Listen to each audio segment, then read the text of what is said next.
Hey guys, if you're looking to find out about CERS, the Canadian Emergency Rent Subsidy program, you've come to the right place. I'm Rob Tatro from robtatro.com, portfolio manager at Canaccord Genuity Wealth Management and the Tatro Wealth Advisor Group. Let's get into it. The CERS just announced it is a benefit effectively for businesses that qualify, that are eligible, and that need to pay rent. The government will chip in an amount based on whether or not you qualify. So let's start. Today we're going to cover three things, but let's start with qualification. So we're going to cover qualification, we're going to cover eligibility, and we're going to cover the benefit criteria. First off, qualification. So to qualify, you must meet at least one of these conditions. A, you've had a CRA business number on September 27, 2020. That means you've had a business number registered it, qualified with CRA. B, you've had a payroll account as of March 15th, 2020. That's when kind of the pandemic started. Or another person or partnership made payroll remittances on your behalf. In other words, you need to have had payroll. C, you purchased the business assets of another person or partnership who meets condition 2 and have made an election under the special asset acquisition rules. In other words, you bought a business. So the special asset acquisition rules are the same as the CEWS, the Canadian Emergency Wage Subsidy Program. All right, but today we're talking about CERS. So you had a CRA business, you had payroll, or you purchased a business, okay? Those are the three qualification criteria. Let's get into eligibility, okay? So eligibility for you is, are you an eligible business, charity, or non-for-profit? Are you an eligible entity? So to do that, check what types of businesses, charities, nonprofits are eligible.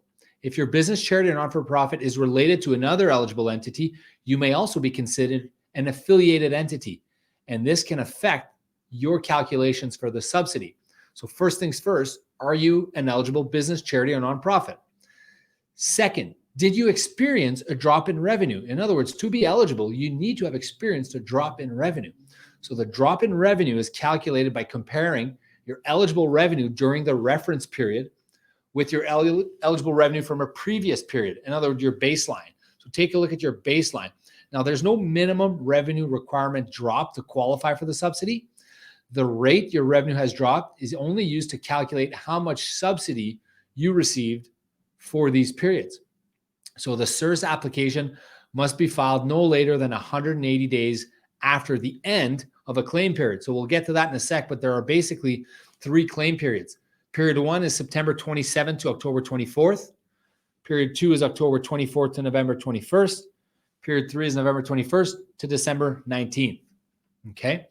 So first of all, you're an eligible business. Second of all, you experienced a drop in revenue. And third of all, you have eligible expenses. So to apply for CERS, you must have qualifying property. Only certain expenses that you pay for qualifying properties are eligible for CERS. Okay. So when we talked about qualification, CRA business number, payroll account number, or you purchased a business. Second of all, for eligibility, are you an eligible business? Did you experience a drop in revenue? Do you have eligible expenses? And now getting to the third part, which is what benefits you get. First of all, 3 points here. Expenses you can claim. So the CERS covers only a portion of an eligible expenses in respect of a claim period for each qualifying property, subject to maximums, right? So the CERS is calculated on a property by property basis.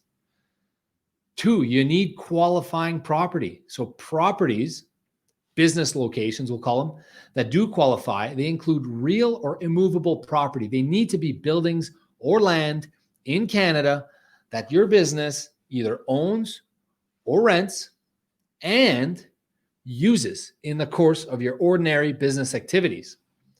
So properties that don't qualify, unfortunately, your home, your cottage, another residence used by you, your family members, or some other buddy or non-arm's length person. Also, any properties that you own that are primarily used to earn rental income for arm's length parties also do not qualify.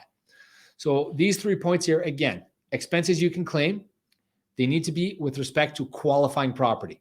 What is qualifying property? Qualifying property is real or immovable property in Canada that your business owns or rents and that you use in the course of ordinary business. Okay.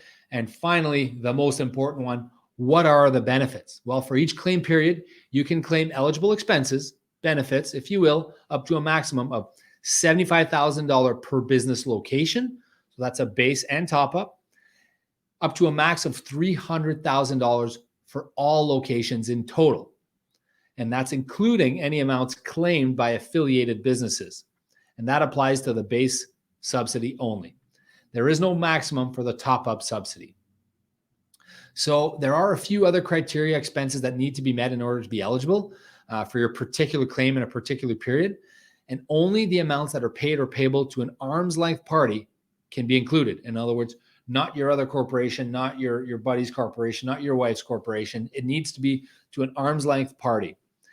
The expense must be in respect of the claim period, and the expense must be paid or payable under a written agreement that was in place before October 9th, 2020. Or it could be a renewal or significantly substantial similar terms of such an agreement that was in place before. All right, a lot of stuff here. Remember, 3 things. 1, do you qualify? 2, are you eligible? 3, what are the benefits? All right, guys, thanks so much for tuning in. Rob Tatro from robtatro.com, portfolio manager here at Canaccord Genuity Wealth Management. Thank you for taking the time. We'll be in touch real soon. And by the way, take a sec, subscribe to our videos.